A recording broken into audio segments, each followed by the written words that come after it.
YouTube, what's up? And welcome back to part 13 of Pokémon Unbound. Last time out, we had a major plot twist in terms of the story, so let's do a quick little recap before we jump into the 5th gym here and get a new badge today. Now, it's easiest if I pull up the town map and kind of explain things here.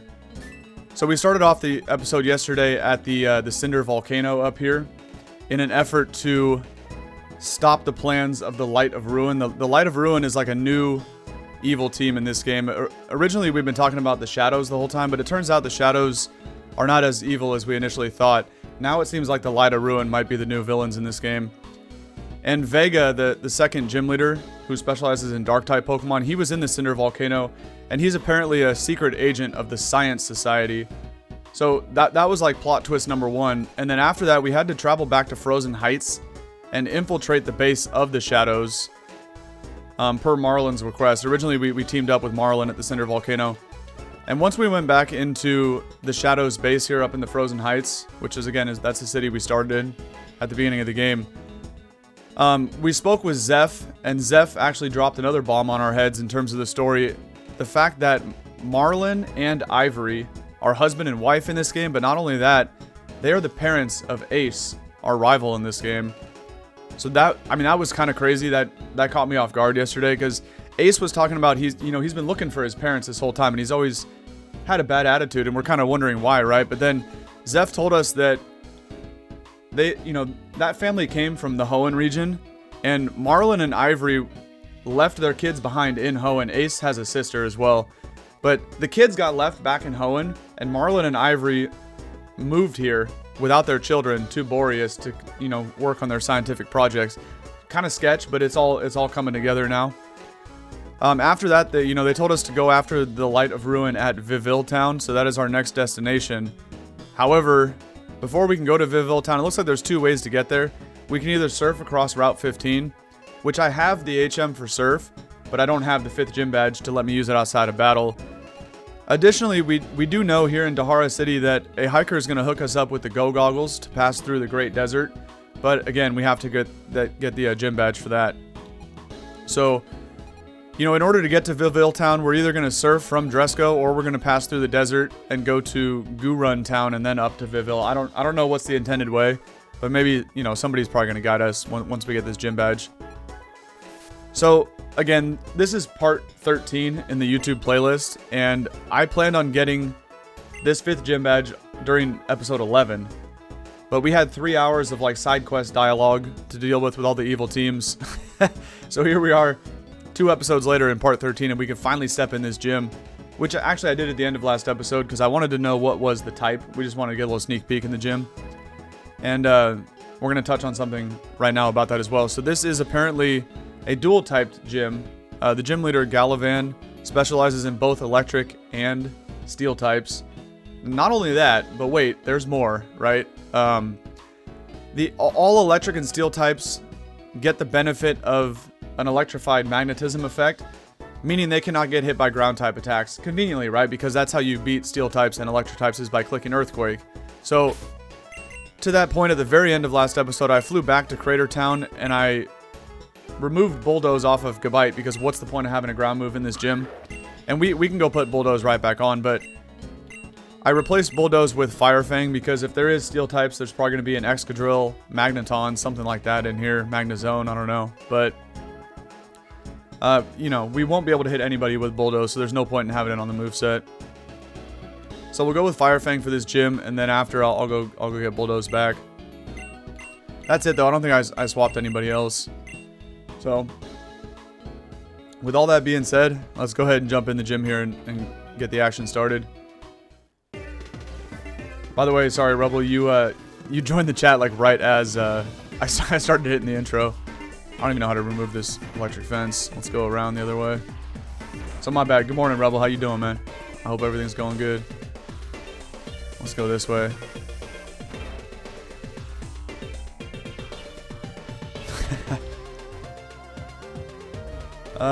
Let's see. Let's go up here.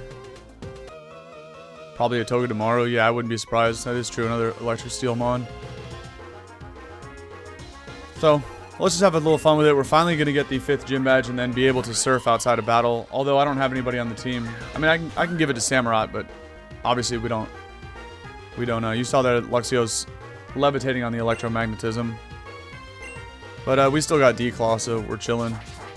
But yeah, I don't really want to put Surf onto Samurott because, you know, it's a physical attacker. So we might just throw it on somebody else in the box. Again, that's assuming I need to surf somewhere. I might be able to just go through the desert. We'll have to see. Let's Fire Fang this Mario looking ass thing over here. And that doesn't do anything, but I got the burn, which is crazy. That's super lucky right there. Now, this is the other caveat about the ground attacks, right? Of course, my opponents can use ground attacks because I don't have any electric or steel types, so I don't benefit from the magnetism. It's only this clown that gets the benefit. How do I kill this guy? Probably... No. Arcanine's close combat is stronger. What's his face? Hariyama has Revenge, which is the same base power if I move second, but even though my Hariyama's a brave nature, I might still outspeed Probopass. So let me just switch in my fire type onto a ground move here. And if this CC doesn't kill, which it probably won't. Actually, yeah, it will. Because of the special defense drop, I will die to the next Earth Power. But Arcanine's a boss. We get the job done, easy money. Okay. Yeah, I thought about that too, Board. If I had a Mon that can learn gravity, that would probably work in terms of nullifying it. It's a bulb of some sort. Turn it on? Hell yeah, man. That's probably how we disengage the electrical fences.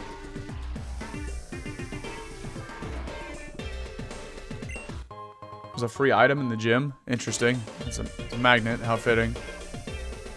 That was kind of random. So yeah, this gym will be a little shiesty because we won't have a good way to... I want to see if it disengages this electric fence over here. We're not going to have a good way to hit them super effectively. It didn't. I don't know why I rode the platform. So we can only go this way then. I mean, I still have like fire attacks, right? So that's still a way to do damage to the steel types, but electric types, basically you can't hit them super effectively because they're only weak to ground. So we'll have to hope there's a bunch of dual type Pokemon in here. Byron's gym, yeah. Oh, that's what's up, Rebel. Oh wait, for your buddy though. So are you not golfing with him? I don't know how many Mons this guy had, but I'll go ahead and rip a Home Claws. We can take mirror shots all day. This Gabite has the a Violite, of course, because we're still not Garchomp. We're only 3 levels away from a Chomp, but we've been capped at level 45 for like the last 3 episodes now. It's kind of annoying that they wouldn't let you do this gym before all that side quest stuff. I mean, it made sense in terms of the story, so like it was cool. Don't get me wrong, but it's just annoying to be level capped for such a long period of time, and not, you know, I had to battle probably 50 trainers at this point without being able to grow any experience or grow any levels or gain any experience, so it's kind of annoying. Yeah, 3 p.m. tea time. Not only is it going to be hot, but by the time they finish that round, it's going to be about 8 o'clock at night. It might even start getting dark, although it is still summer, so. But that is true, dude. Last summer, I went golfing in a local place around me, and it was over 100 degrees that day. I'd never golfed in that kind of heat before. That was insane. I don't ever want to do that again, man. Like, don't get me wrong, it was still cool. It's always good to get out and play around a golf, right? But yeah, I've never golfed in heat like that, and that was tough. Around like hole 13, 14, we were just dripping. And we, you know, like we started early. It was like an 8 a.m. tea time, so it wasn't bad until around 11 a.m. You know, like 3 hours into the round. That's when it really started to get hot. Maybe even closer to noon, you know, whatever. But yeah, that was tough. Oh, you are going. My bad. I read that wrong. We can cook this Manectric. Oh yeah, there might be. The gym leader could have a Mega Manectric. Huh, that would make sense. Because now that we have the Mega Ring, we are seeing Megas on our opponents. Conveniently, I have Jet, which this works out perfect. But Samurot's probably not going to do much in the gym.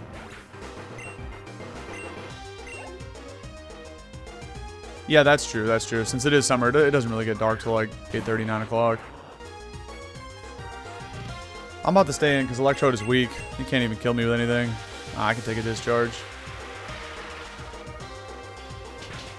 Yeah, I bet, man. It's always cool to golf like a super nice, well-maintained course. It's so much different from, you know, from golfing a cheap course. That's dope, man. That's actually sick. You get to get out there. Oh yeah, Mega Metagross. That's an option. There's a lot of Mega Steel types, right? But not many Electric types. I don't know what this guy's gonna have. Nah, Mega Metagross, no, because Metagross was a starter in this game. I mean, obviously I can't say no. It's definitely possible, but let's go ahead and rip another Hyper Potion here on Samurott. Okay, I'm about to Google it after and see what that course looks like. Now you got me interested, Rebel. This chick asked if I'm having trouble with the electromagnetism. Nah, we're good, man. Especially because you keep sending out stuff that's weak to Fire Fang, so I'm big chillin' right now. Everybody's got Magnemites and these little school bus looking bug right here. This is a funny Pokemon, by the way. Yeah, I can see that. I can see that for sure. Alright, we get the little rough skin action. Now because of Home Claws, I won't have to worry about missing Rock Tombs and Fire Fangs. In fact, Rock Tomb is... It's weaker, but it'll still kill Charjabug, probably. Yeah. Old Mill. Okay. Yeah, I bet you guys got some good ones out there. We got some pretty good ones here in Northern California. I ain't gonna lie. But again... Oh, wait, I just clicked Dragon to fall into a fairy. I forgot this thing was fairy for a second. Whatever. But again, I mean, it's all relative, you know. Until you've golfed like a really nice course, it's hard to... Like, I think the ones around here are pretty nice. Some of them, not all of them, obviously, but Gabite's actually probably gonna go down here because this won't kill. Let's see. Oh, I actually survive on 2. But yeah, for the most part, the ones up here in Northern California are actually pretty nice. But not bad.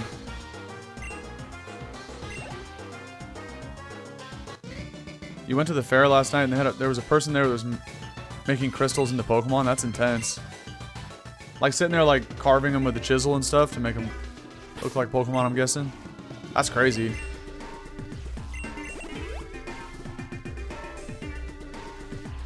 Board, what Pokemon would look sick if it was like chiseled from a crystal? I'm trying to think. Me and Board are the Pokemon experts here, Rebel, so let's see. I'm gonna think about one, but let's see what Board thinks. If you had like a, I'm assuming it's probably like a little handheld statue type thing. That'd be my guess. I bet you Board's gonna say Onyx because of Crystal Onyx, but I'm gonna come up with something cooler. He said Steelix. That's funny. Yeah, what else would who would be like an iconic Pokemon statue to have it like carved from a crystal? I mean, you can never go wrong with a legendary. Like a Crystal Mewtwo would be kind of badass. Imagine having that up on a shelf in your house. That would be tough. Is he gonna die from burn? And why am I getting so many burns, by the way, with Fire Fang? 2 burns in like a 10-minute span is kind of crazy. Huh. Ooh, good call, Board. Great call right there.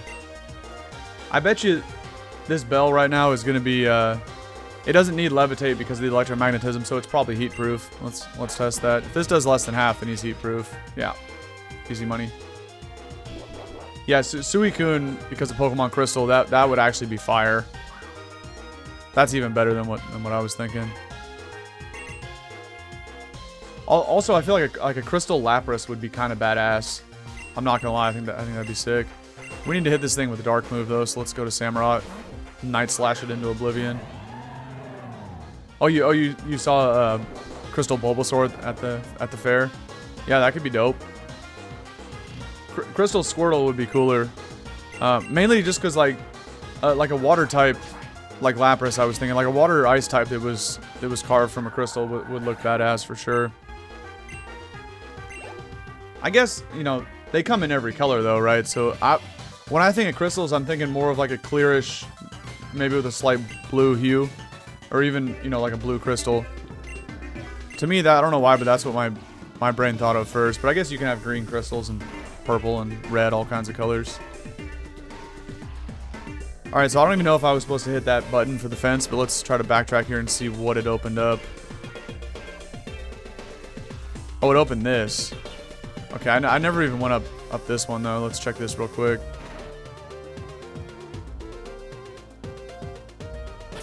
I don't know why I'd want to go this way, but why not? That's another good call aboard. Mag Cargo. That would be sick with like a red, orange, or like even a brownish crystal. Okay, I guess we already fought this guy. Just kidding. Well, that makes sense. No, it doesn't, because I thought I came up this way.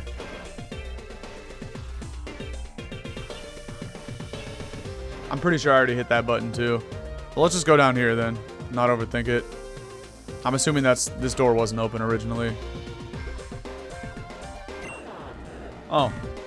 That's not an item. I was kind of wondering why there were so many items inside of a gym. That is kind of weird. But clearly this is a Pokemon. Let's kill it with the Dragon Claw. Easy money.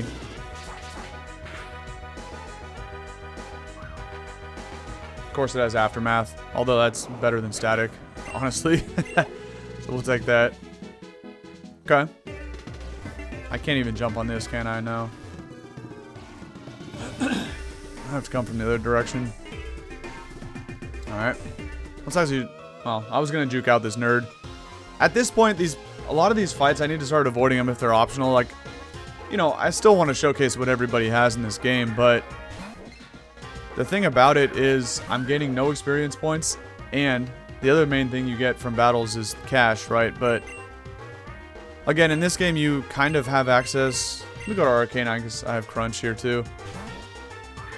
You kind of have access to unlimited cash essentially because, you know, when I do grinding to gain EVs over in that house in Dresco, and then I did it again a couple episodes ago I got rid of Crunch. Nice. Okay, well whatever, we'll click Flame Wheel. I forgot I added Burn Up too, but when I went back to that house in Dresco to train up the Sawsbucks, because we had to, or no, I trained up the Deerlings to evolve into Sawsbuck. That's how you change natures in this game. So I spent a lot of time in between recordings in that house in Dresco Town, and I got a lot of cash for doing those fights over and over again. And again, the reason I do it offline, not while I'm recording, because it takes a couple hours, right? I'm not going to spend a whole episode with the emulator in turbo speed up mode just grinding on, you know, grinding against trainers and just doing the same thing over and over and over again. Like, there might be some people out there that want to watch that, but I wouldn't sit through and watch that, so... For the sake of the YouTube audience, I do that stuff offline. But I got a whole bunch of cash from that. I don't ever do it to grind levels, though, and hit level cap, because I haven't needed to do it, at least. Let me try clicking Burn Up and see what the animation looks like. So I make sure I hit level cap before ending the episode, and then when I grind off screen, essentially nothing changes. Okay, that animation's kind of fire, not gonna lie. Yeah, so I'm trying to, like, remember that, because at the same time, like, imagine if I ended the episode today after just getting the gym badge, and, like, for example, the level cap increases to 52, or whatever, you know, from 45. If I went and grinded without hitting the level cap, for example, like, you guys would miss Garchomp's evolution, because it happens at 48. So I'm never going to go grind in those houses for cash, or EV training, whatever, unless I was already at level cap, so that way you don't miss not only evolutions, but learning new moves as well. Okay, guess we can't get through this. We'll have to go find a switch. You know what? I know which one it is. It's this one over here. I didn't actually ever click this one. Make it blue. Actually, I don't know if that's the one, but it would make sense. Let's see. Alolan Sandslash. Oh, that's a good call. Okay, it was this one. Oh, yeah, really any of the Reggies, honestly. Regice would look the best as like a bluish crystal, but I mean, I don't see why I wouldn't click this. I can always come back and turn it off if I need to. Wrong turn. Yeah, what was the point of this I can't even go anywhere after this platform. So there's really no point to come down here. Alright, we get to fight an Electabuzz. It's pretty cool. I'm a big fan of that whole evolution line. Elekid, super sick Pokemon. Electabuzz is cool, and Electivire is one of the sickest evolutions that ever happened in like a in a subsequent generation. I think Electivire is a super sick design Pokemon, and so is Elekid. Electabuzz is not bad, but I think it's like the... I just think Elekid and Electivire are way better designs than the OG Electabuzz. But again, that's nothing...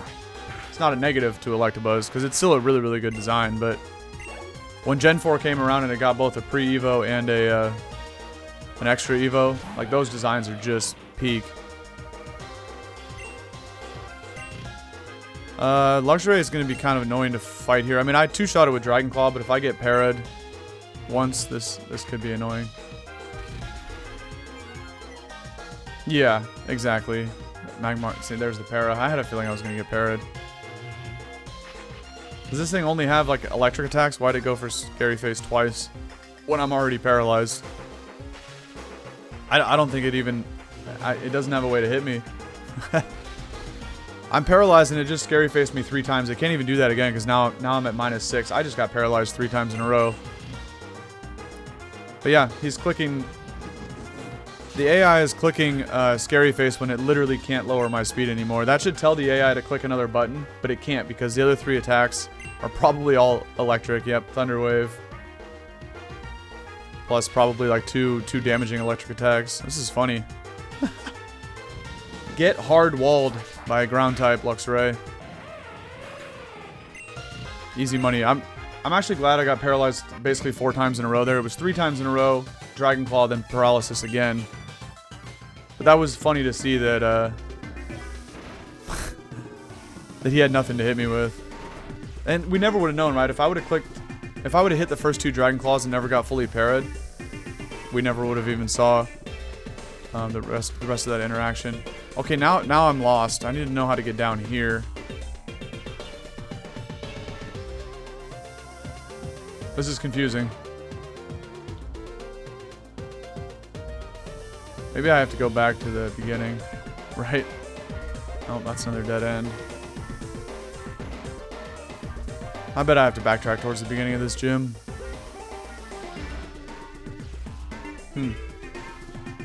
We know that's a dead end, right? This just led to that other switch. Yeah, I don't know why I remember that.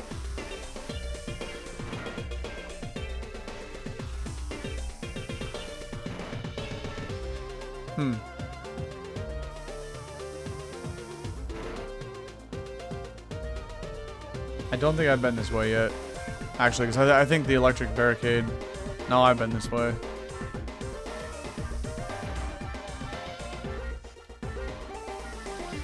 This is kind of confusing. Oh, maybe this one is now finally deactivated. Okay, here we go, here we go. No, I was going to leave and go heal up. That's going to reset everything. We'll just keep pushing with the hyper potions. I have plenty of them. Okay, now we're finally in here. I want to see what this... If this is an item or an electrode.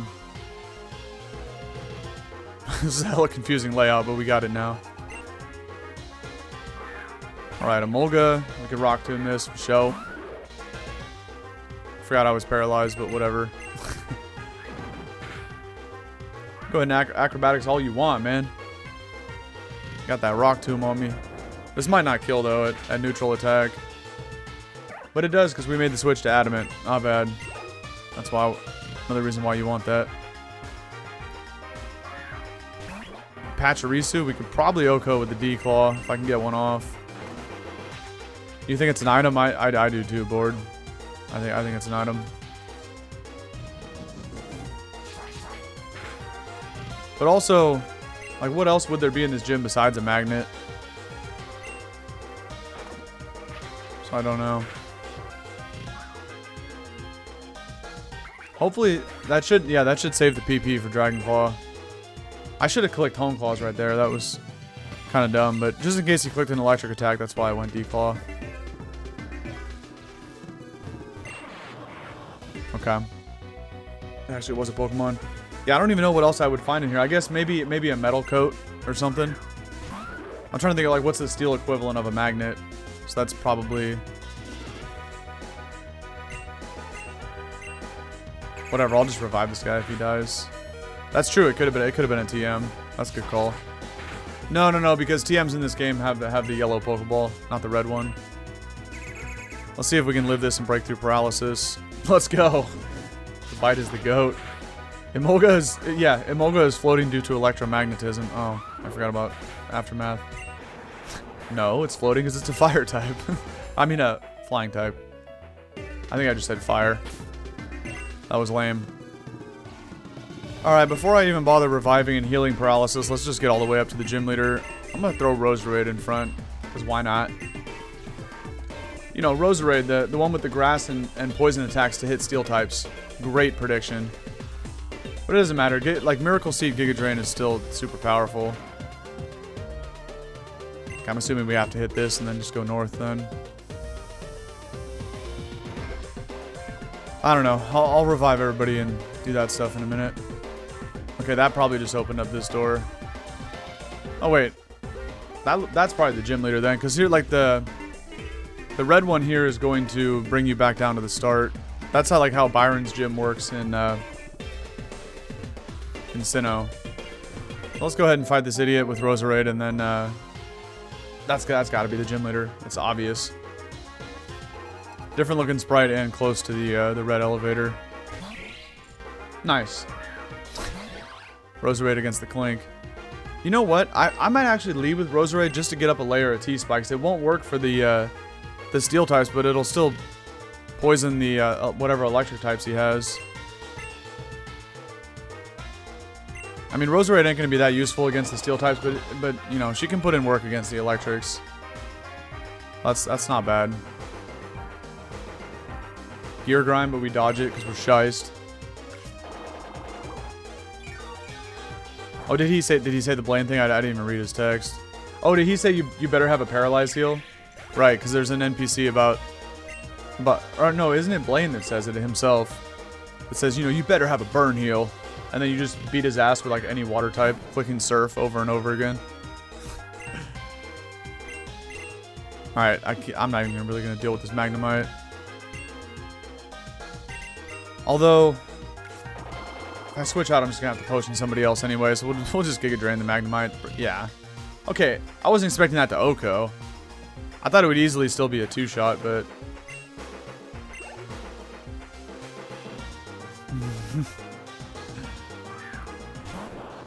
Yeah, like this guy right here. Like, how are you telling me Voltorb is levitating? Bro's definitely touching the ground.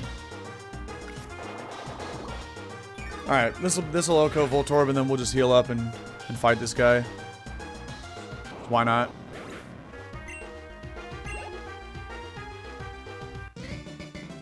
I still can't believe it's been this long to get the badge. Because again, we were...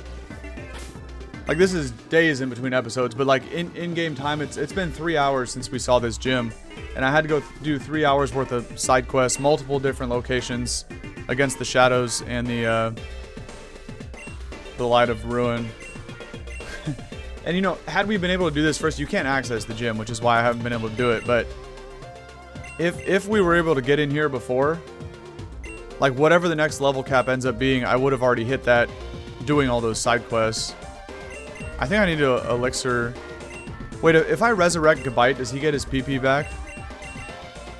Or do I have... Because I used a lot of Dragon Claws. I might have to elixir this guy. No, he doesn't. Okay. Although, maybe 4 Dragon Claws is enough. Because at the end of the day, I'm probably going to click Fire Fang a couple times. Maybe Dragon Claw just a couple times. So I guess it's fine. I'm going to save these elixirs. I've only used 1 burn up and 1 CC. That's fine. Yeah, we don't need to elixir anybody. Elixirs are like a funny Pokemon item because they're never sold in the marts. The ethers and the elixirs. You always have just a limited you know, access to a limited amount of them. It's whichever ones you find throughout the playthrough, but it's always funny because you can buy unlimited potions, unlimited revives, but even full heals. But it's like the one item you can never buy is ethers and elixirs in the Pokemarts. Alright, let's get the job done and finally earn this 5th gym badge. What was your name again? Galavan or something? Yo, what's zap, fella? Great, this guy's got the electric puns. This is going to be very corny. How's it going? He's got the zit zap going right here. The name's Galavan. I'm the gym leader in case you couldn't tell. Oh, I could tell, buddy. How'd you find navigating my gym? Actually, it was kind of annoying and quite confusing, if I'm being real. The magnetism and electricity by your feet giving you a rough time? That's the point. Invention is born out of necessity. Machines and technology grow only because of what came before wasn't quite good enough. That's what me and my gym want to test. So how are you going to advance when the most obvious weakness isn't usable anymore? It's a valid point. I want you to show me how you adapt. And I want you to show me with 2 of your Pokemon at a time. Double battles? Let's go. If you don't, I, Galavan, will zap you until you can't even twitch. Pun intended with Twitch, because we're live on Twitch TV right now. Twitch.tv/DecentDudeTTV. Because of course somebody had the, you know, the regular Decent Dude handle. It's just 2 very common words, so I had to throw a TTV on the end. Alright, so this guy said double battles, which is interesting. And he has a golem. Oh, that goal. Okay, that makes sense. He must have licked a few too many 9 volts for real. This guy's definitely a dork. Okay. So he has an Alolan Golem, which isn't this thing rock electric? Roserade could straight up kill this thing with a Giga Drain, actually. And Hariyama's in the lead, which is funny because I do still have Fake Out on Hariyama. I don't know if this Golem gets sturdy. I know he has like a weird ability called like Galvanize. Just in case, I feel like it would have sturdy, so I think we're going to Giga Drain the Golem. But again, if he has sturdy, he'll live with 1 HP, so we just Fake It Out. It is kind of a bad idea to ignore Magneton because, again, this is probably Analytic Magneton. And if Bro clicks Thunderbolt, he's going to do over half to either Pokemon that the Magneton targets. I almost guarantee you this would be an Analytic Magneton. It'll hit a lot harder. But anyway, let's Fake Out the Golem and just get it off the field. Because I don't want that thing ripping rock slides and whatnot. Obviously, even if this doesn't kill somehow, which, yeah, it was pretty obvious it was going to. Oh yeah, Magnet Pull, that's a good idea. That's probably what it had. But, like, even if that didn't kill, Golem is slow as hell, and then Roserade could have finished it next turn. Okay, you go Flash Cannon instead, which that's going to do a lot. What? Oh, I completely forgot about leftovers. So, towards the end of last episode, we went into... Okay, Electros. Hold on, let me talk about leftovers. So, towards the end of last episode, we went into the casino here in town in Dehara City and bought enough coins to afford the leftovers. Additionally, I was just thinking about... The reason I led with Roserade, because I said I was going to set up T-Spikes turn 1, but once that Golem came out, my whole thought process changed. And now seeing a levitating Pokemon in Electros and a Steel type in Magneton, like even if these guys Volt Switch out right now, neither one could get poisoned when they come back in, so I don't even think I'm going to go for a T-Spike at this point. I think we just Giga Drain Electros and probably revenge the Magneton. Wait a minute, Electros gets Acrobatics, right? This is going to be a Flying Gem Acrobatics. It also gets Flamethrower. Either way, Electros is attacking Roserade. I could hard switch to either of those with Arcanine.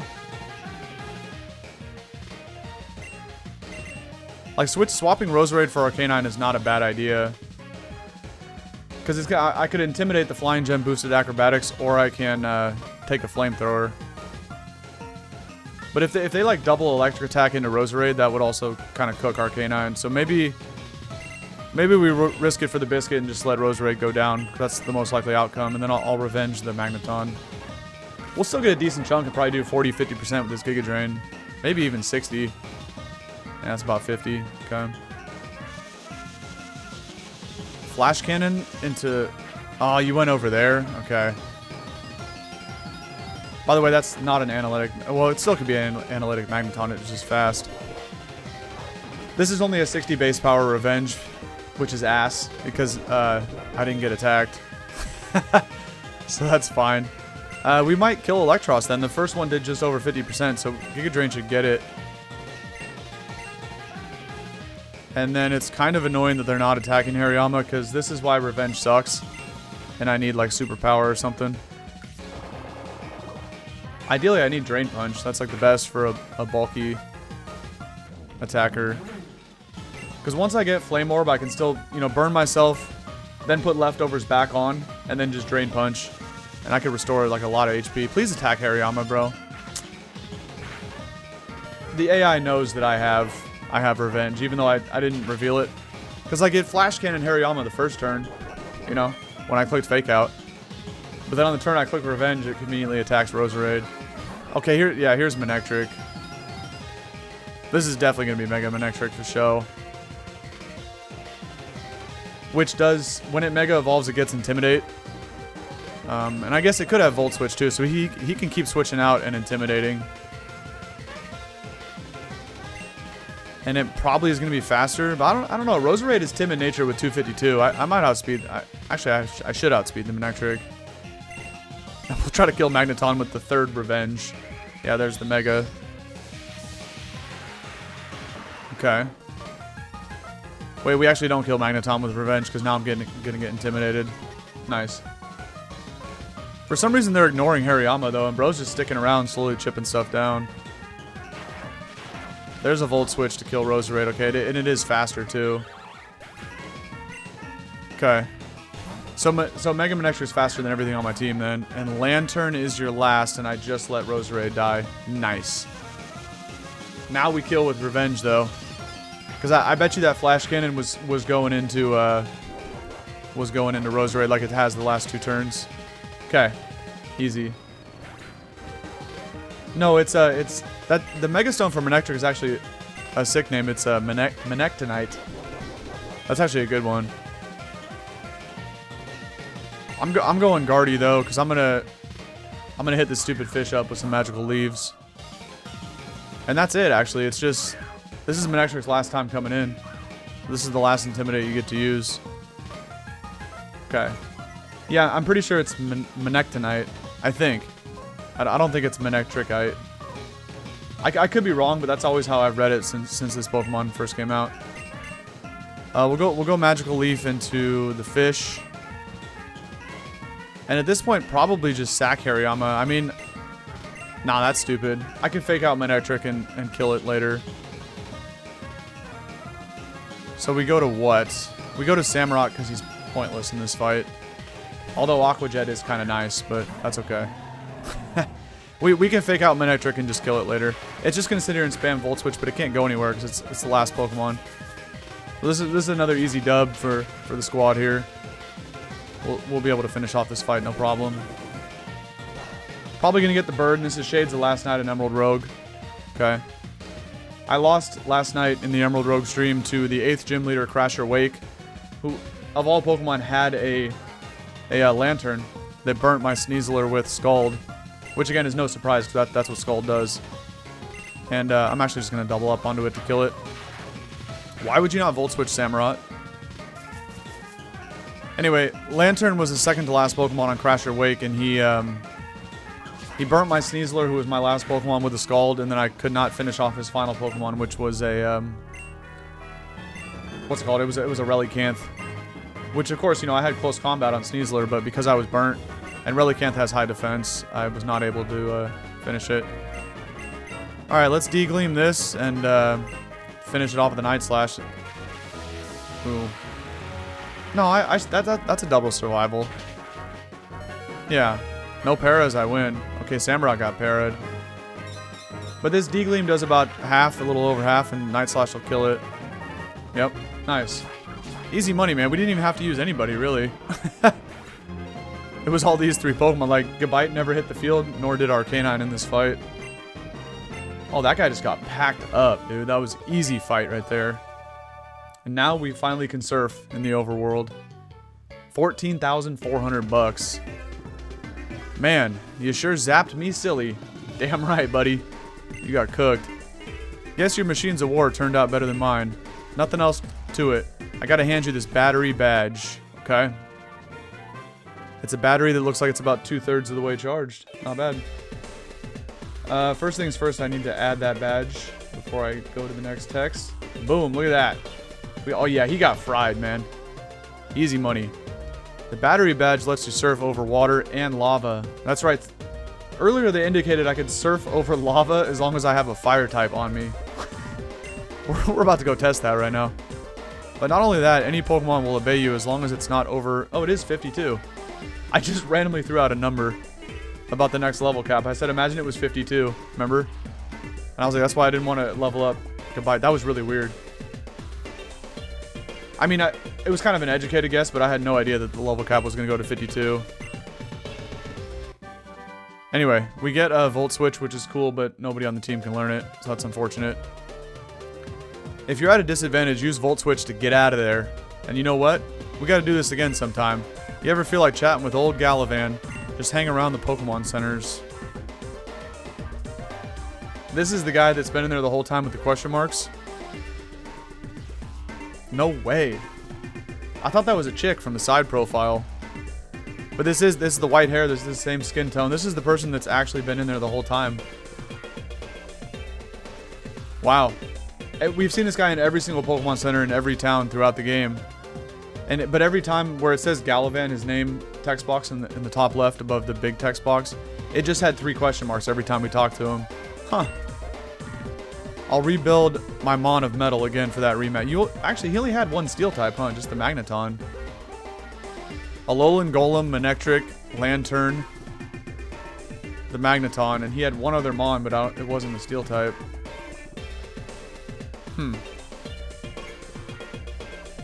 Oh right, now the new objective: get the Go Goggles from the hiker.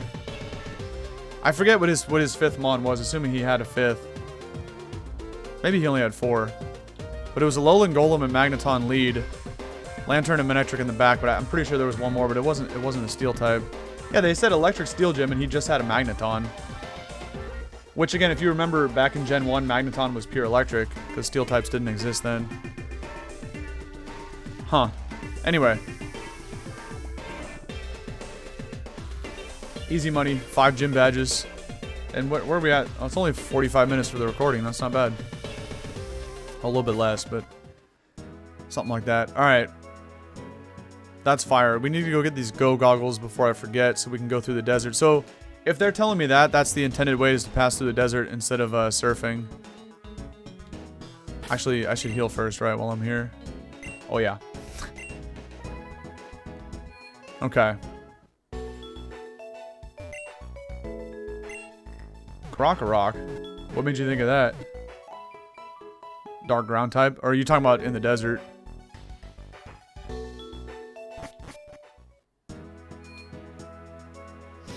Makes me think of the Krokorok we've had in the last 2 Emerald Rogue runs. Oh man. Sick Pokemon, man. I like Crocodile. That whole evolution line. Alright, let's talk to this guy again. Now he's finally going to give us the Go Goggles here, so we can pass through the desert. Also, I never went...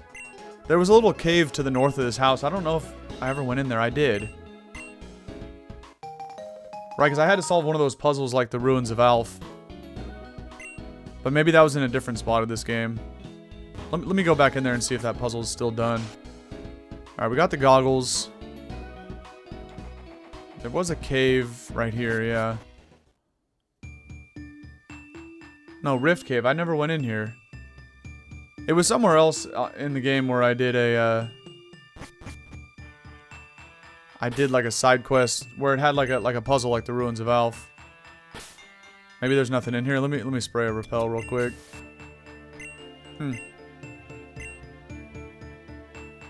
What is this? There's no items on either side, okay. What? Is this like the Giratina puzzle from Gen 4?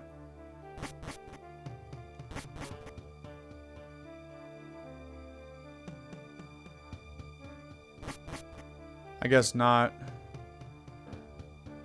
Or even like, remember the Volcarona puzzle in the desert of Gen 5? Where it's like, depending on which way you walk through the doors, it leads to a different room, although they all kind of look identical. The Gen 5 one was a little bit different, though. It was a little bit easier to tell because there was stuff in the floor, but I remember the Gen 4 one being kind of confusing. And right on cue, here comes Ace. But remember, don't tell him, chat. We're not going to tell him about who his parents really are. He doesn't know yet. Only we know. Like we said last episode, we got to let Marlon, his dad, tell him the truth, man. That's his job, not our job, so we gonna... For now, right? You're seriously only leaving Dehara now? Yeah, bro. I had a lot of business to take care of, okay? What's it to you? Man, you sure are slow. And you sure suck at battling, Ace. Well, while you were loitering around, I figured out how to get to the ruins of Void. Been there, done that, man. Back in episode 11. You're actually way slower than we are, boss. You're way behind me. Of course, by the time I got there, it was too late to do anything. Oh, here's Arthur. We haven't seen this guy in a while. Dude, just the boy I was looking for. Completely ignores Ace. Yeah, step aside, scrub. Wait, who the heck are you supposed to... Oh, Ace has never met Arthur. Right, it was... When we first met Arthur in Vivill Town, it was Jax who was at that part of the story, not Ace. Okay. So they've never actually met yet. Dude, have you seen Jax? Not since we were in the, whatever place Ace was just talking about, the ruins of Void. That's the last time I seen Jax. Last I heard, he was planning to travel to the ruins of Void. There you go.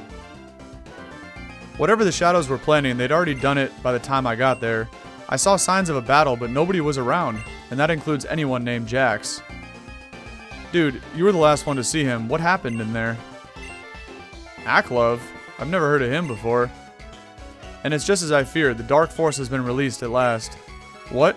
Aros has been trapped inside a cube, you say? Yeah. My dad's been stuck inside the item cube for 16 years. Bro's been going through it for the last decade and a half. It's crazy. Utter madness. Oh no. If I knew Zeph, there's only one thing he could have done to possibly... Let's try that again. If I knew Zeph, there's only one thing he could have possibly done with Jax. That sounded better. Oh, you say Jax wasn't with Zeph? That gives me hope. He must still be out there. I'm surprised Zeph agreed to work with you. The enemy of my enemy is my friend. That was a confusing sentence, but yeah, I follow you, boss. Arthur's got a pretty sick, like, Pokeball cape, by the way. It's kind of a fire jacket. Dude, I don't like the sound of what you told me. Well, that's the truth, brother. But don't worry, I'm gonna put an end to all these scrubs. Look at this team I got on me, Arthur. You got nothing to be scared of, buddy. If this Aklov, the one who controls Hoopa, is working with Faye, then they pose an even larger threat than I suspected. And if the Light of Ruin is another branch like the Shadows, then that means only one thing. A recruitment drive to find more people to turn into those abominations. How Hoopa fits into things, however, I have no idea. Bro's really thinking about a lot right now. If they have taken Jax, no, I'll try to stay optimistic. Jax is a resourceful boy, but lately he seems to be contacting me less and less, and with less pep every time. Dude, head over to Vivill Town. Yeah, everybody keeps telling me that, but then y'all keep yapping, man. That's where I'm trying to go, but everybody be slowing me down. Stop the Light of Ruin and try to find Jax. Whether he's there of his own free will or not, I suspect he will be with them. Okay, that's it. I've had it. Ace, nobody cares what you're thinking, buddy. I kept my yap shut all this time, but I'm not just going to be ignored anymore.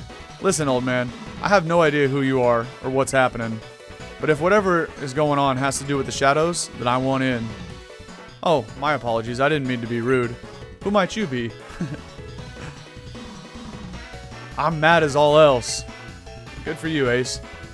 I don't care about this Light of Ruin or whatever. Well, you should, because your parents are, tangled up in it, so... Just kidding. We didn't say that out loud. He doesn't know. I came this close to finding the Shadows and finding my parents, and they got away from me again. So if I hear they're heading to Vivill Town, then that's where I'm going. Please, I urge you to wait. As of now, the Shadows are our pawns to fix a greater problem.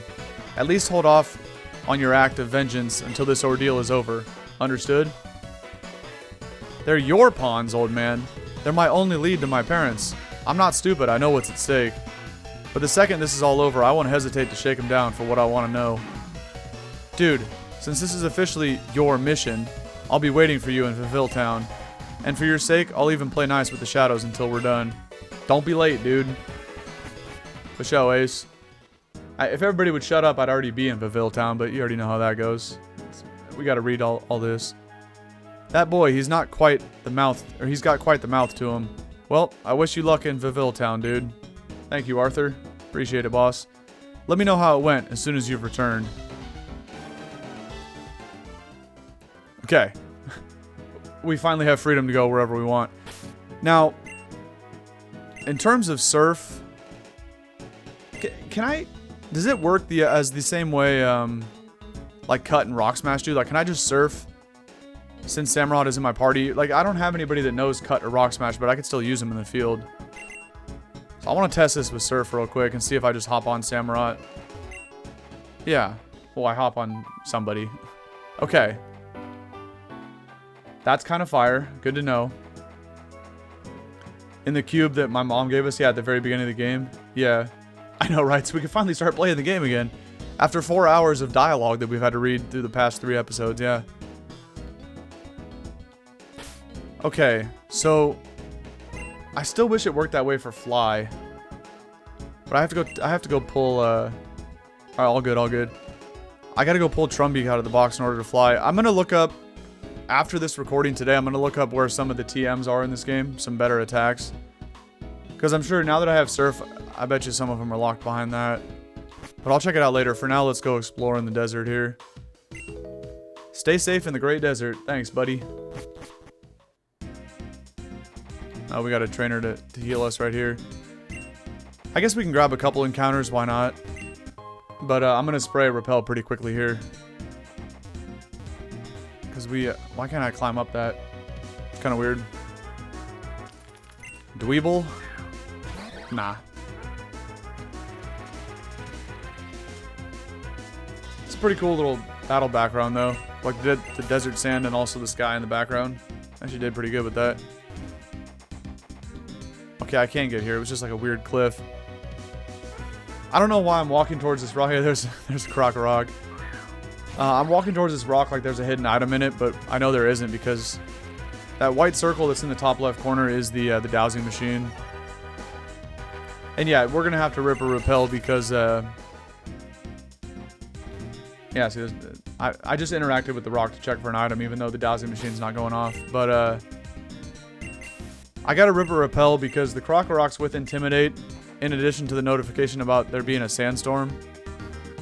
It's gonna take way too long to navigate through this. Smooth rock. That's cool if you had T-Tar as your starter, but obviously we went with Chomp. What's up here? How is there nothing up here? Bet. I'm gonna avoid some of these trainers too. Like I will come back and fight that. I guess maybe I could fight him right now, but I kind of want to run around and just look for items real quick. But maybe we should fight everybody so that I don't have to come back here. Wait, what? Also, I just thought of something too. I can put the goggles on Roserade, or whoever I put in the front, but Roserade could probably Giga Drain everybody with the goggles on, and then I won't take a Sandstorm chip. Save a little bit of after turn animations. I see a side quest over here. Let me grab this. I'm a member of the powerful warrior cult known simply as the Undying Lucario. Interesting team name. In the olden days, we would fight not for the riches, but for sport. However, modern society has deemed human battles to be inhumane, so we went to battle with so we now battle with our Pokemon. Do you think we have what it takes to become one of us? Of course, bro. What? In order to complete your initiation, you must enjoy the thrill of battle at least 2,000 times. We've actually battled over 1,000 fights in this game. That's kind of cracked. I would not have guessed that. I was going to say probably like 500. Alright, I guess I don't really ever want to come back here. So, okay, here's Galavan Town. So let's go ahead and just fight everybody in the desert. That actually was pretty quick. I can't find this item for the life of me right now. And then if I get low on PP, I can go heal in Galavan Town. You know, I also have the elixirs, but the desert didn't look like it was that big. That has to be Regirock's chamber right there. He just said, what do you make of these rocks too? Of course, because we found up in Blizzard City, there was the same looking rock pile.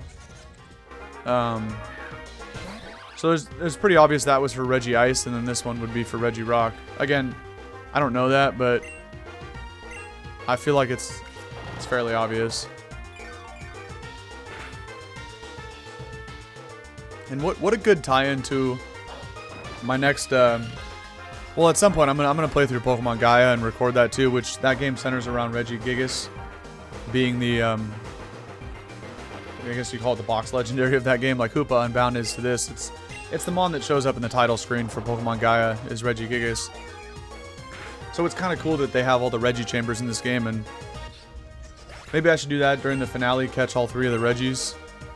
And then that would kind of be like a nice tie-in and a lead into Pokemon Gaia, I guess, even though the games are not connected in any way. Although maybe, I don't know. Alright, Roserade's got her goggles on, we're good to go. I got my goggles. Roserade's got hers. We're chilling, man. Easy money. This is nice to see that experience bar move, because again, I haven't seen it move since episode 10, when I capped at level 45. And in case you forgot what I said in the intro, you know, as you're watching this right now in the future on YouTube, this is part 13 of the playthrough. So, I'm pretty sure at the very end of part 10, I want to say, is when I got, when I hit level 45, which was the Mega Evolution thing. The flora in the desert is so fascinating. Bro, there is no flowers out here. There's just cactus. What are you talking about, man? Of course. Whenever I put Roserade in front, they always be sending out stuff that I can't attack. It's kind of annoying. Let's go to... Oh, I gotta put Bulldoze back on Gabite. I'm kind of trolling. Let me go to Arc and just hit this thing with fire attacks. Hopefully not get T-waved. Whatever. I predict the Flash Cannon and send out my... Yeah, I'm kidding. Alright, do we nuke this thing with a burn-up, or do we just go for Flame Wheel? I don't think Flame Wheel's strong enough to kill, but we don't need to waste the burn-up yet. I also kind of want to put Crunch. Jeez. I want to put Crunch back on Arcanine over Burn-Up as kind of a troll attack. But I thought there was going to be more Steel types in that previous gym where I would need Burn-Up. That's kind of a way to just nuke, because this is 140 base power special attack. Like, even though I'm a Jolly Nature, it's still going to hit harder than Flame Wheel. But yeah. I don't think I need it anymore. I'd rather just have Crunch back as a dark coverage option. Because again, we're still waiting for Flare Blitz, but I think I looked that up last time. It was level 60, I want to say. It's going to be a while before we get Flare Blitz, but... Why do you have a Sliggoo? Probably CC will do like 80%. We can finish it off with whatever attack next. I did like 95. It's not bad. Should be able to tank that, yeah. Pretty easy. Sliggoo is actually going to get hit by the Sandstorm too, unless it had like goggles or something. Or if it was the Hisuian version that is part steel, but this is the regular Sliggoo. Okay. Not bad, not bad.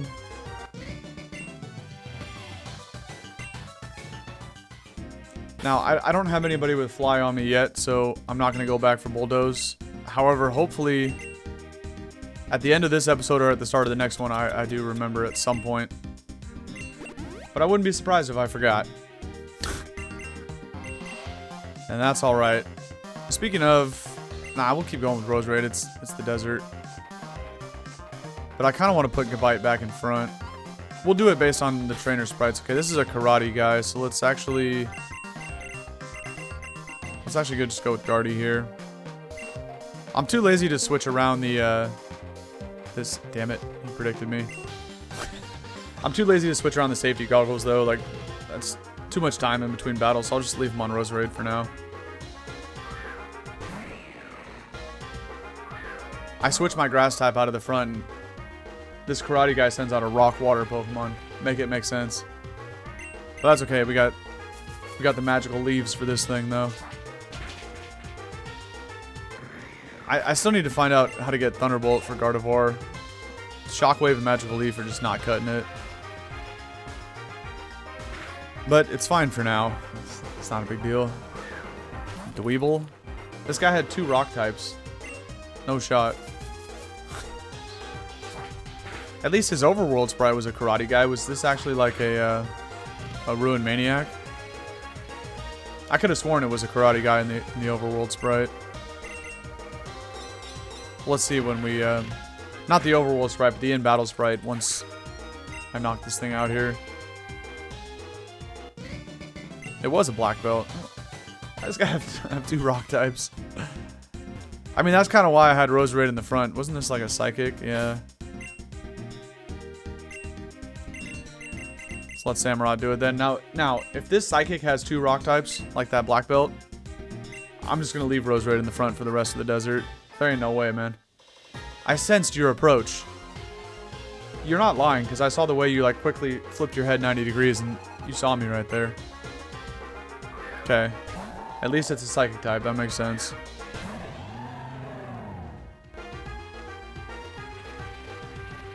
I'll smoke this thing with a Razor Shell. Actually... yeah, Razor Shell's 90. But I'm kind of confused about Razor Shell because this is not... it's not 90 base power. You're not adding the stab bonus. So, okay, look at it. Watch this. I'll show you something after the battle. Actually, maybe I could show you right now. So, Night Slash, of course, is 70, 100. But Razor Shell is only 75, 95. And it even says that on the status screen. So, why does it keep showing as 90? Because Jet is Jet's 48. What? Is he getting a sharpness boost even though he has Torrent? Oh, Mystic Water, I think, is what it's calculating. That's kind of cool, actually. Because see, right here, 75, 95. So I think Mystic Water is boosting it from 75 to 90. And Jet is going from 40 to 48 because of the, maybe because of the Mystic Water. Huh. So when I put the Miracle Seed back on Roserade, I want to see what Giga Drain says, because right now it's obviously only 75. This game might take into account your hold item. Interesting. Because I looked at Razor Shell before and it said 90 like earlier in the playthrough, and I was like, what? This is only a 75 base power move. I'm going to put the Miracle Seed back on Roserade and send her out first in the next battle. And see if it says something higher than 75.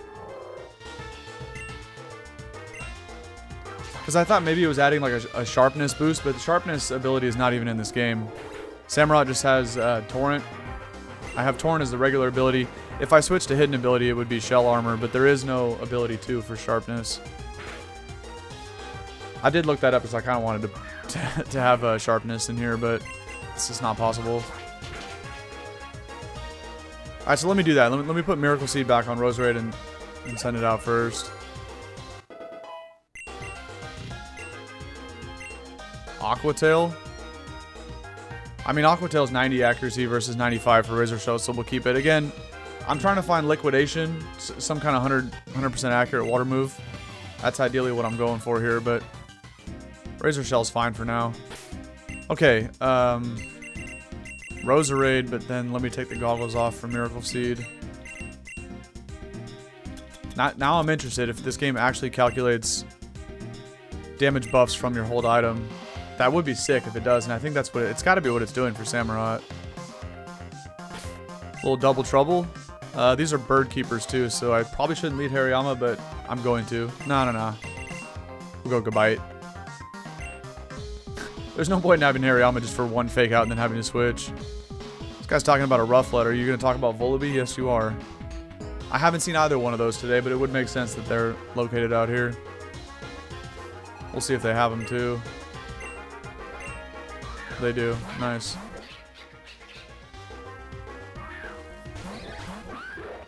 I mean, if they went through all this, the devs, to add the damage boost from the held item, I'm surprised they don't have it calculated for the stab boost as well.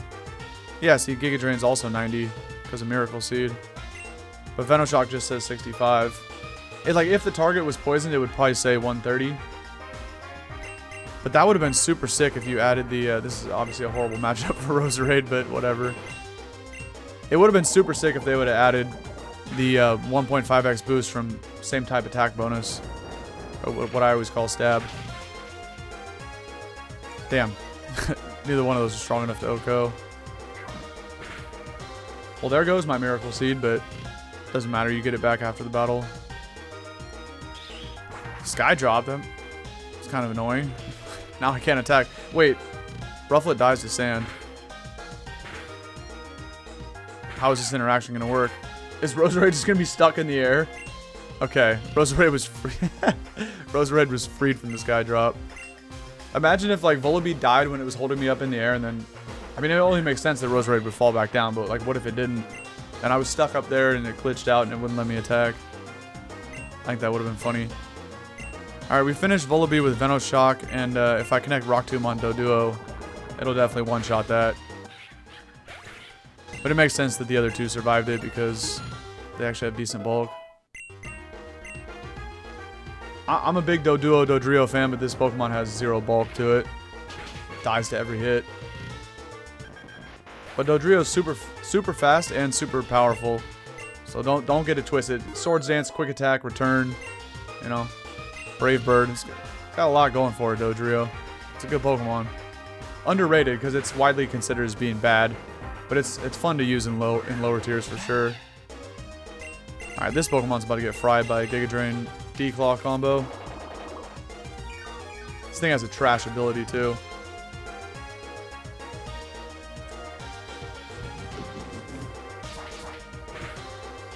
Once it gets under half HP, just like all the stats get, not all the stats, but its attacking and speed stats get lowered.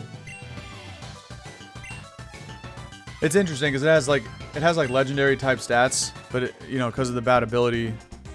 Actually, I don't even remember the base stats. They're not quite that strong. They're not legendary status, but they gave it like a super high BST, but then gave it a shit ability to balance it out. Kind of like they did with slacking and stuff like that.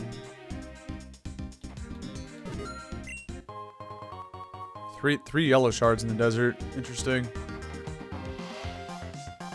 What is this clown doing? Should I even free this guy or just leave him back here? It would be funny if he wants to battle and he's just been trapped back here. Let's find out. Are you good, bro? You found the clown of the sand. Yeah, you were hiding behind 2 rocks that are like shin high. They're just pebbles, man. I could step right over them.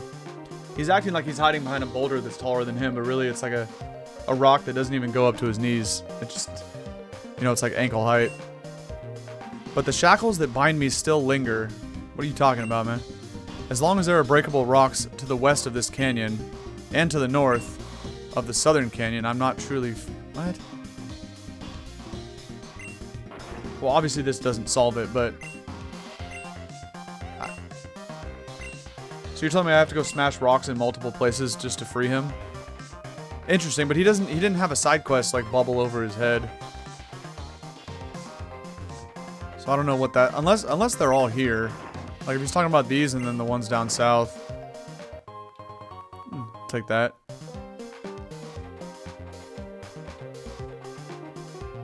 Wait, what? Oh.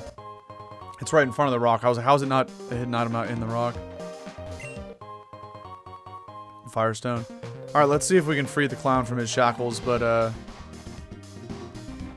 don't know. Let's fight this guy. I wound up in this pit somehow.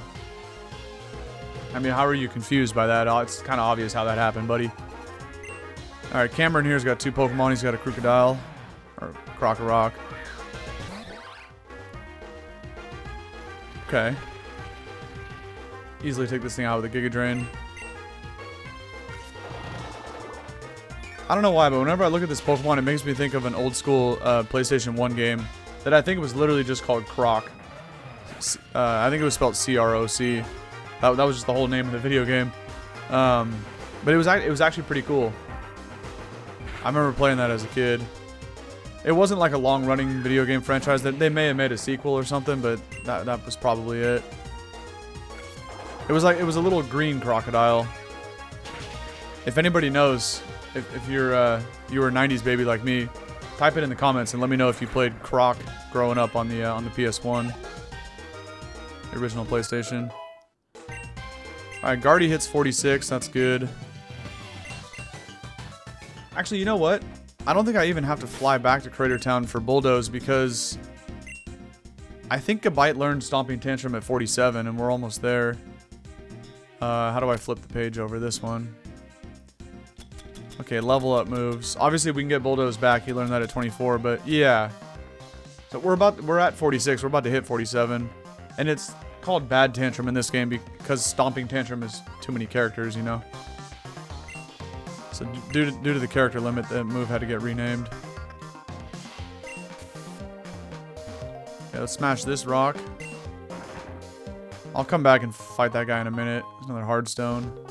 I want to see if I could free the clown from his shackles. Even though it wasn't an actual side quest, I'm interested.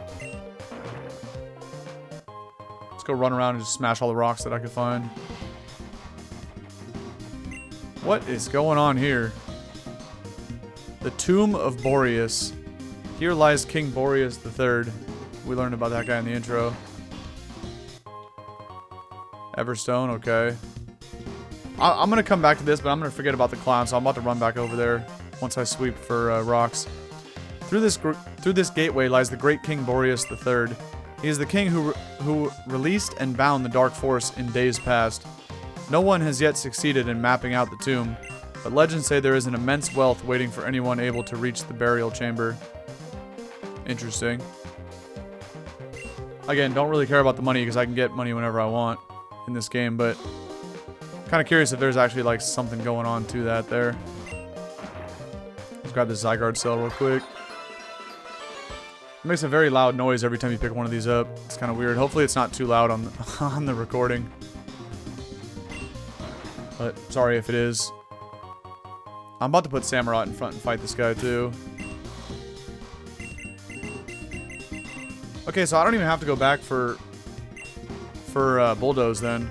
Because that, like, having Bulldoze on Gabite was cool, but I'm about to evolve into Garchomp, so I'm gonna be fast enough. I don't need Bulldoze. The power boost on Stomping Tantrum isn't much. It goes from, you know, Bulldoze is 60, Stomping Tantrum is 75, but, you know, I don't really need the secondary effect of dropping speed. Hey look, it's Darumaka. Put my starter 3 times in a row in Emerald Rogue. And I have officially lost all 3 of my attempts in Emerald Rogue with this little guy as my starter. So I'm kind of thinking about, before next weekend's stream of Rogue Part 4 in the YouTube playlist. I mean, Darmanitan is an insanely powerful Pokemon, but right now I'm kind of toying with the thought of going in there with a different starter this time. Grab this Sunstone, see what's going on, and see why this guy's staring at the wall. You were sleeping in the desert. Huh? What do you want? Well, I wanted to wake you up before you get a sunburn, man. You're just out here passed out in the desert? I mean, it's kind of sketch. Who knows how many days it's been. Had to come check on you, little buddy. Make sure you're doing good. Alright, let's slice up this Hippopotas and then listen to the cry. Peak Pokemon cry right there. I've always thought that was one of the 2 best Pokemon cries they ever made. The other one being Fletchinder, the middle evolution of Talonflame. I don't know why, but both those Pokemon... And I know somebody in the comment section is going to type Cricketune. No. Stop it. Fletchinder and Hippopotas have the 2 best cries. I mean, I'll give you Cricketune. It's not bad, but it's kind of like more like a funny cry than anything. But it is kind of iconic. So, you know, I understand if somebody types that in the comments. I'll give you that one. I just wouldn't say it's like the best or one of my favorite, but it's iconic. We'll call it that. Alright, we now have Mummy instead of a Torrent, but don't really matter. Because we ain't in Torrent range anyway. And then I think that one more Pokemon here. Yeah, this guy had 4 Mons. We'll just Night Slash this thing too. No point in risking the miss on a Razor Shell. Razor Shell would have OHKO'd, but I kind of thought Night Slash would too. That was the most pathetic damage from a super effective attack that I think I've ever seen. No shot that did that little damage. That's pretty funny. But obviously we'll finish it off with a Night Slash here, so I'm just going to spam that again. Alright, that might be everything for the desert. We'll run back for the clown real quick, and then I kind of want to come check this tomb. We're still like under an hour and 20 minutes on the recording, so I still got a little bit of time. Leave me alone, the desert sand is so warm.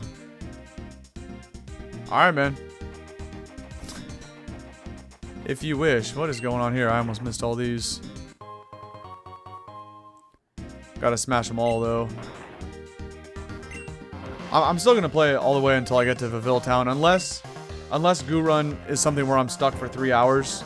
Then I guess we don't make it all the way to Vivill today, but... what was the point of that?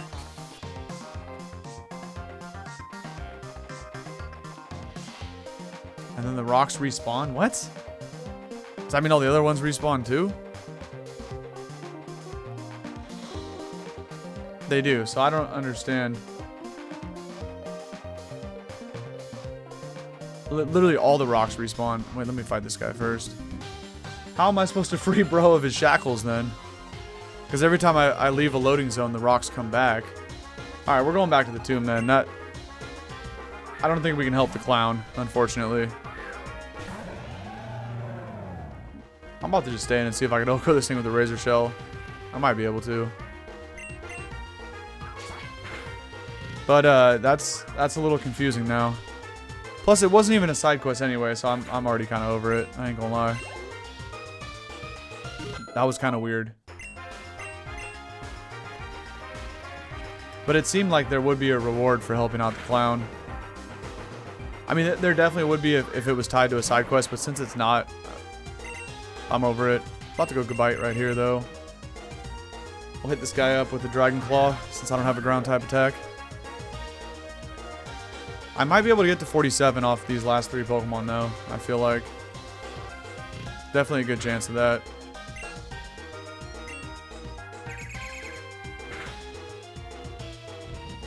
If this doesn't kill him, I'm actually about to click Home Claws just to ensure that I OHKO. Yeah, he's going to die to 2 Sand Chips. So just to ensure that I OHKO the stuff in the bag. This actually works out perfect. Thankfully, bro doesn't have Explosion. Or he might, just didn't click it though. Alright, not bad. Now we got a little +1 on us with that Adamant Nature. Should definitely be able to OHKO whatever's in the back here. Barring like a Hippowdon or like a physically defensive wall. Oh yeah, we're hitting level 47 and getting Stomping Tantrum for sure in this fight. Please don't have Intimidate after I just clicked Home Claws. Okay, nice. That would have been kind of annoying. I mean, I still have the accuracy buff, but at the end of the day, I'm just going to spam Dragon Claw so I don't... Oh, it's already 100% accurate. That would have been annoying if I just clicked Home Claws and get Intimidated the next turn. This actually might not get me to 47. I ain't gonna lie, I'm probably gonna hit like 500 experience off this. But 600 or 700 should do it.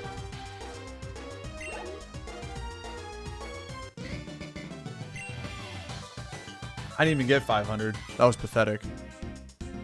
In full Torb. Oh, we didn't fight this guy though. Okay. Wearing these go goggles makes me feel like a superhero. Right now, nobody can beat me. Chooch. We're gonna send your ass packing back to Dresco Town right now, Dave.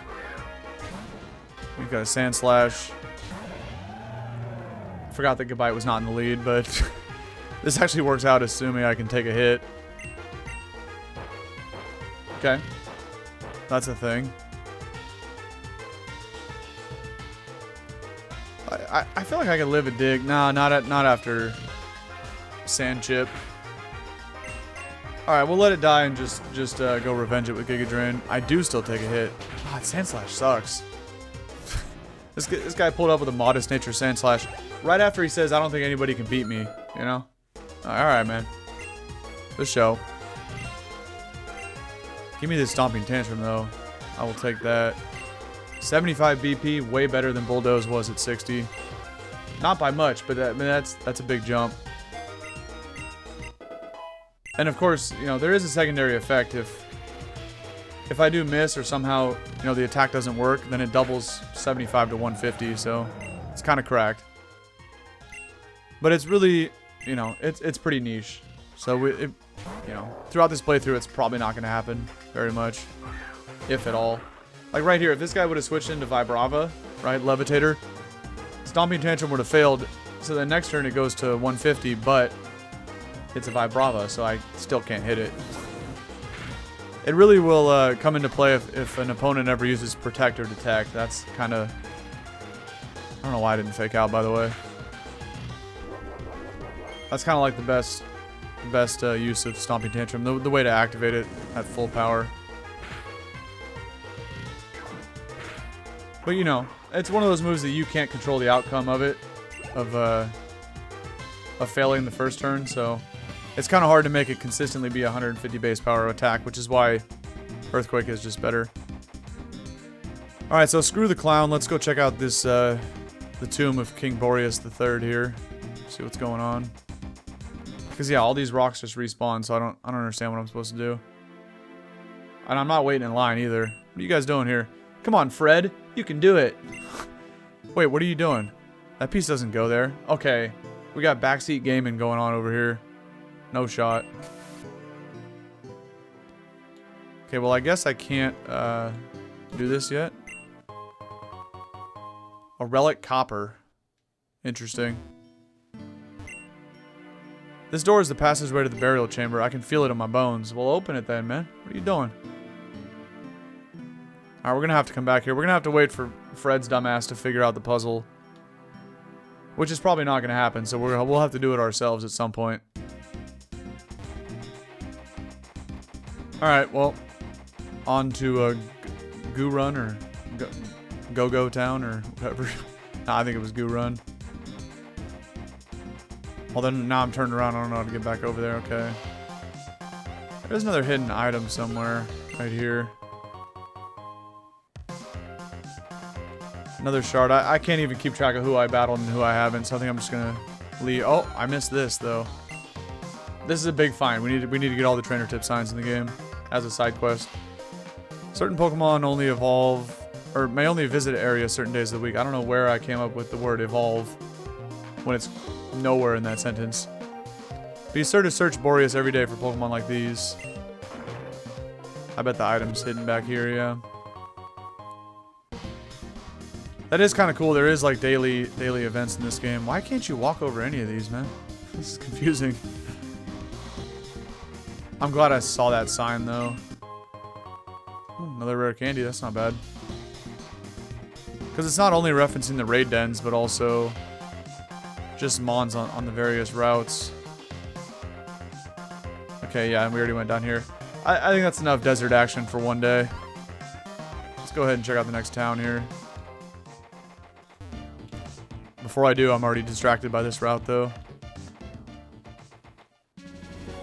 Wait, what did that say? Route 16.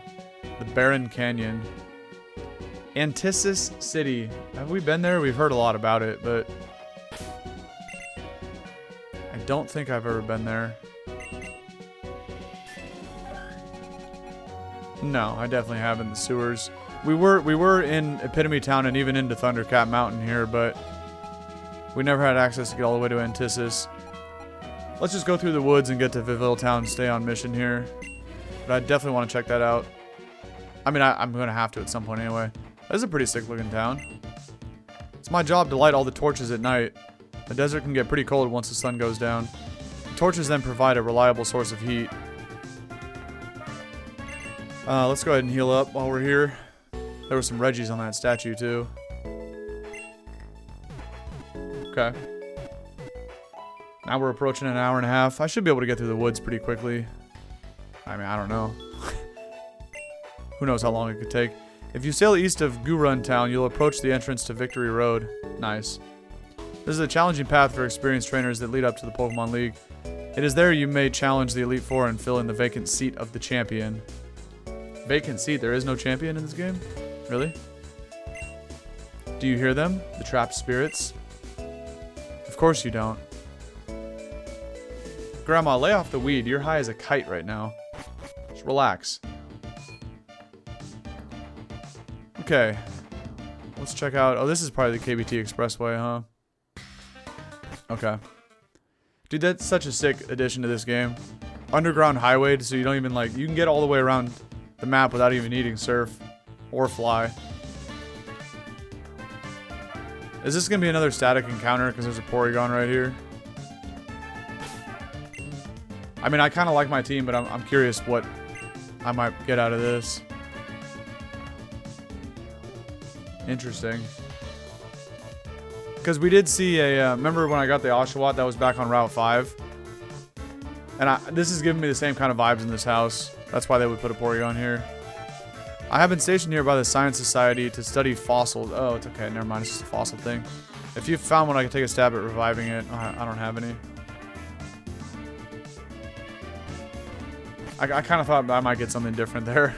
like 3rd gen starters or something.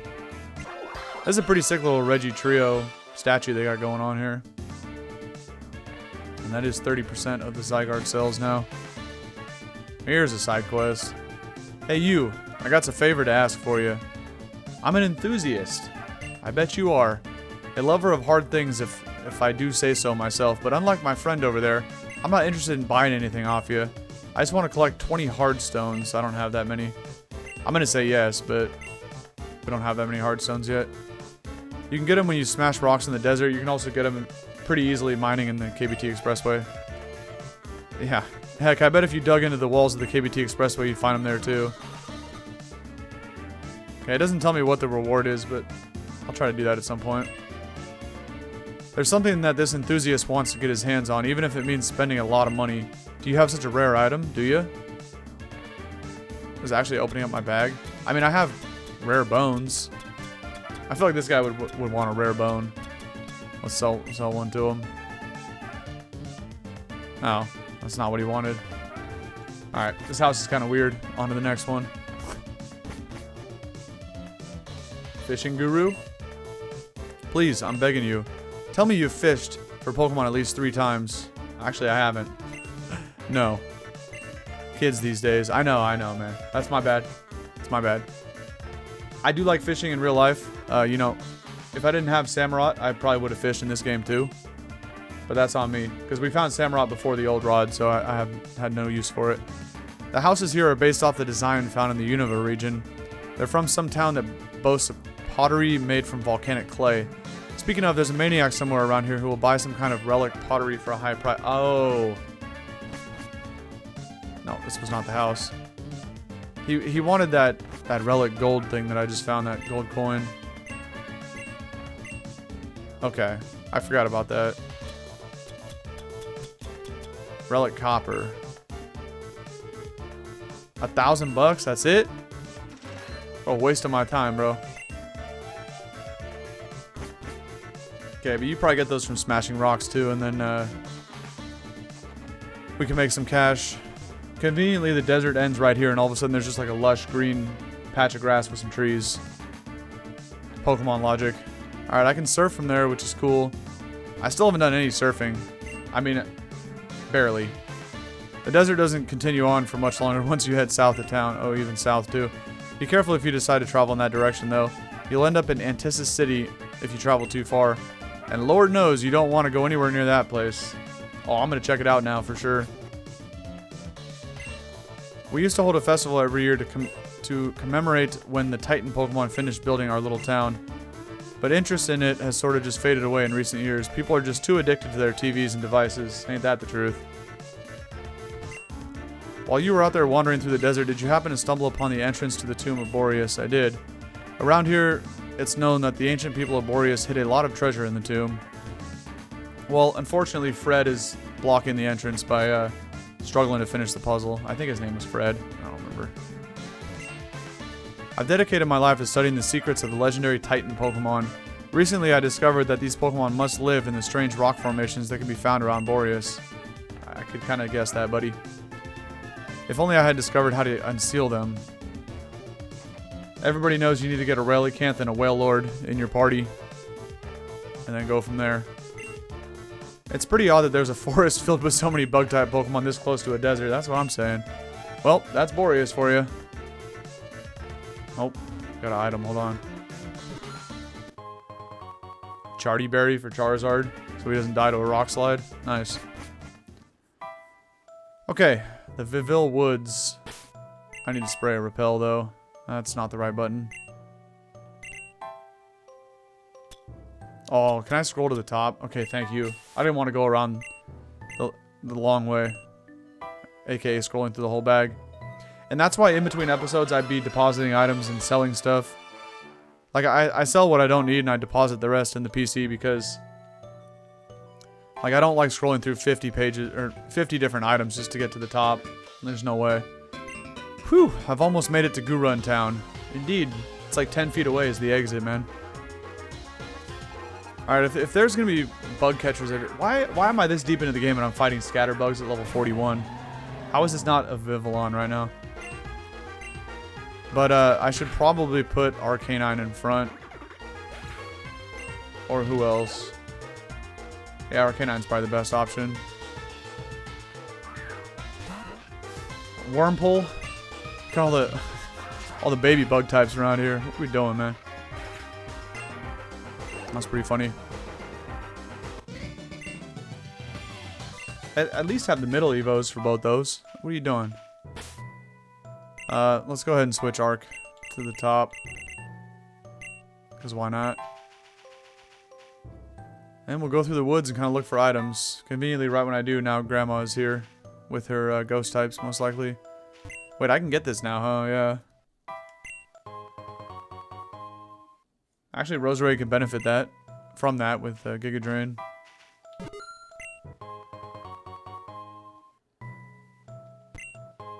So many options now that we got Surf, man. There's so many more items we can get. It's pretty clutch. Alright, even though we don't have Crunch on Arcanine, I'm just going to leave them up front here. Whatever. Send out your ghost types, Grandma. That's annoying. It's like the bulkiest ghost type of all time right here. Probably the only thing that could even live a Flame Wheel, whatever this weak fire attack that I have is. Yeah, Flame Wheel. Okay. Jeez, that barely even did half. It looks like it's like right on 50%. That's, to me, that looks like it did less than half, but it still turned the HP bar yellow somehow. Okay, I think we might have high rolled that one. Okay. What else you got? Pile of sand. I'm about to click burn up and just absolutely fry this thing. Although Jolly Nature might live. We'll see. I don't know. Yeah. That's okay because now I'm no longer a fire type, so Scorching Sands still burns me, but it wasn't super effective because I'm not actually a fighting type or a fire type until the end of the battle. Having an Arcanine get burnt is kind of funny because normally Bro cannot get burnt being a fire type. That actually is hilarious to see a burnt Arcanine. Interesting. And with that being the case, I'm actually about to just switch him out. Let's let Guardy go ahead and do the rest of the forest, I guess. I'll heal the burn at next Pokemon Center. Certain kinds of hidden items, like food items and shards, can be found more than once.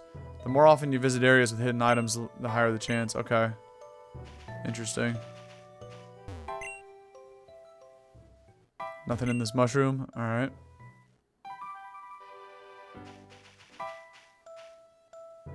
I don't even really care to fight bug catchers. They're kind of annoying. They're everywhere, though. Let me see if I can bob and weave this guy. Damn it, he predicted me. Rare items can be found if you search mushrooms. Yeah, well, they're not even good items, so... kind of whatever, man. Butterfree.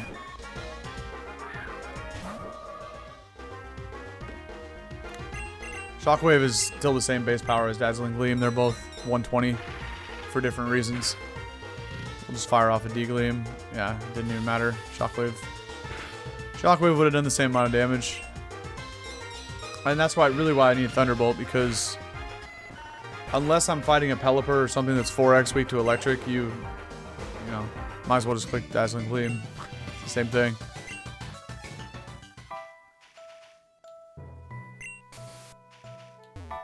Well, there is actually something in this mushroom too.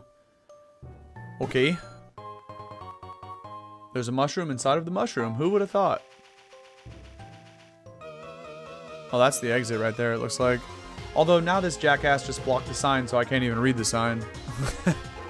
But I mean, it's got to be the exit.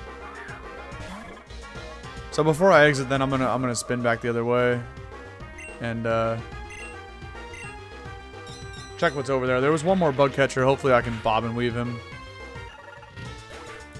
But we might have a showdown with Ace here once we step into town, because he said he was gonna be waiting for us in the city.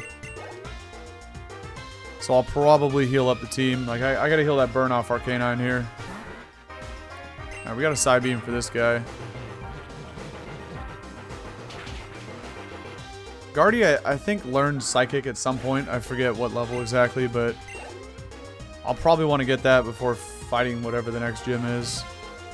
Because Psybeam is pretty shit. It's only 65 base power. I need to look up where the Mega Stone is for Guardy too. I have no idea, obviously, where to find that. I do have the Mega Stone for Chomp, but we're still just a bite at this point. Reversal? Hell no, man. Give me a good fighting attack, bro. What are we doing? Hariyama's got nothing good. Okay, like a lot of... like 3 Mons grew a level, but Gabite didn't. I think Gabite's at 47, right? Yeah. 1400 off of a Garchomp. I think it's time. It's been such a long way since episode 1. Let's go ahead and beat up this bug catcher and hopefully get a Garchomp off this. That would be fire. And then I could finally update the last piece of the puzzle here on the team tracker above my head, and everyone will be in their final forms. I don't have to worry about downloading sprites anymore. I'm just going to rip a Home Claws here so that I don't miss, because I got to click Rock Tomb 3 times here. And I don't really feel like missing one of them. Or potentially 2, right? I think it's better to spend the extra turn setting up Home Claws just to ensure you hit all 3 of them.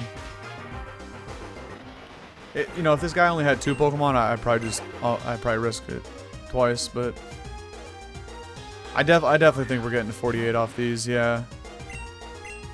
Unless he has like a Caterpie or a Wurmple in the back, something that would give like less than 300, I think this should get me there. Because I needed 1400 and that was like 1000 right there.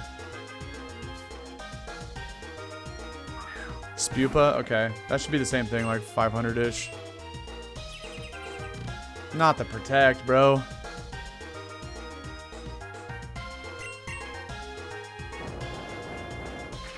Alright, Garchomp time. I think. It should be.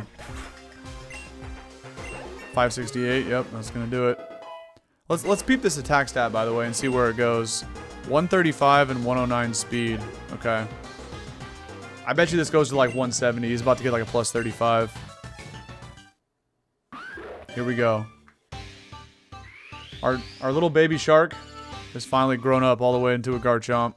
Not bad right now. That's pretty clean. And this is my favorite Pokemon of all time. Old Chomp. Okay, question is, do I have the sprite to match? I do. Nice. Crunch? Not bad. I do want to get like Iron Head or something on this eventually. Actually, no. I'm gonna do Declaw, Earthquake, and Stone Edge. I'm not actually gonna roll Dark coverage on Chomp. Stone Edge is better on Garchomp for sure. Okay, 135 attack and 109 speed. 177 and 128. Damn. So he got plus 42 in attack. Okay, Ace, if you are waiting for me outside the forest before we, or like right as we get into town, buddy, you about to learn the hard way, the power of Garchomp. Hopefully he has a T-Tar at this point too, but I doubt it. Alright, before I step out there though, I'm gonna heal up just in case it is a battle. Cause I ain't trying to fight with a burnt Arcanine. No way. And he does, remember, he leads with, well, every time so far, he's led with 2 cannons, so we're about to destroy that thing with a Rock Tomb. Alright. Yeah, he is waiting here. Sheesh. It's about time you got here, dude. Relax, Ace. Sorry, I'm just a little on edge. I'm getting close. So close to finding out what happened to my parents. I guess it's making me lose my cool somehow. While you were making your way over, I tried scouting the area to look for the shadows, but so far I've seen no sign of them. It's weird. It's like the entire town is deserted. The only person I saw was this guy with a weird symbol on his outfit, hanging around the warehouse, north of town. Is that the base of these Light of Ruin guys? I don't know, probably. Well, only one way to find out. I'm going on ahead. If that is their base, then the shadows aren't going to be far behind. A warehouse north of town, okay. Meet Ace in front of the warehouse. Alright, I got you, I got you. So is there like nobody inside the Pokemon Center? What is he talking? Oh, of course, Nurse Joy's still here. Is there actually no NPCs here, just like the employees? Interesting. Well, because of the thunderstorm, it is kind of annoying with the flashing on the screen. I'm gonna save inside the Pokemon Center, but okay, no. We don't want to start a cutscene yet. I think it's been about an hour 40, between hour 40, hour 45. So I think it's a good spot to cut it off. But I'm not gonna do it outside in the thunderstorm. I'm still gonna use this because I need to refill my PP, but I just wasted like potions and and full heals and whatnot. But that's fine. We will go ahead and sit down on this blue cushion and take a nap overnight in the Pokemon Center. And then we'll be back to stream more of this game tomorrow. So that's going to do it for this episode here on YouTube. Alright, and yeah, I mean, I think that's about it. I mean, I'm just trying to think about what do I talk about for the next time out, but I do need to get Trumbeak out of the box, go back to Crater Town, and put Crunch back on our Arcanine over Burnup. Burnup's kind of a troll. So I'll probably do that in between episodes, and then I'll come back and save on the same blue cushion. And then, I mean, I guess we'll just keep going with the story, right? We need to find out where the 6th gym is. Oh, the other thing I was going to look up was TMs and the Gardevoirite. I want to see if I can get both of those. Not even necessarily next episode, just like soon, you know?